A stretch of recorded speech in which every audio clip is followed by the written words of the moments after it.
বিশ্ববাজারে রাশিয়ার তেল বেচাকেনায় পরিবর্তন ঘটছে। যুক্তরাষ্ট্রের প্রেসিডেন্ট ডোনাল্ড ট্রাম্পের চাপের প্রভাব পড়ছে। রাশিয়া থেকে ভারতের তেল আমদানি ধীরে ধীরে কমছে। ভারতের নায়ারা এনার্জি লিমিটেড সংস্থা এবং 44টি ট্যাঙ্কার কোম্পানি নিষেধাজ্ঞার আওতায় এসেছে। যুক্তরাজ্য জানিয়েছে এই সংস্থাগুলো রাশিয়া ও ইরান থেকে তেল আড়াল করে আনে। এই ধরনের ট্যাঙ্কারকে বলা হয় শ্যাডো ফ্লিট। নায়ারা ভারতীয় হলেও 49% শেয়ার রাশিয়ার রাষ্ট্রায়ত্ত তেল সংস্থা রসনেফটের। এর আগে ইউরোপীয় ইউনিয়নও নায়ারাকে নিষেধাজ্ঞা দিয়েছে। ভারতের পররাষ্ট্র মন্ত্রণালয় জানিয়েছে, জ্বালানি নিরাপত্তা নিশ্চিত করা সরকারের দায়িত্ব।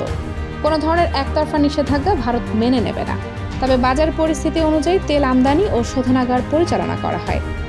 নায়ারা শোধনাগার গুজরাটের ভাদিনার এলাকায়। মুকেশ আম্বানির রিলায়েন্স রিফাইনারিজ গুজরাটের জামনগর শোধনাগারও আছে। ট্রাম্প অভিযোগ করেছেন, ভারতের সংস্থা ও সরকার সস্তা রাশিয়ার তেল কিনে ইউরোপে বিক্রি করছে এবং লাভ করছে। এভাবে যুদ্ধ চালানোতে রাশিয়াকে সহায়তা করছে ভারত।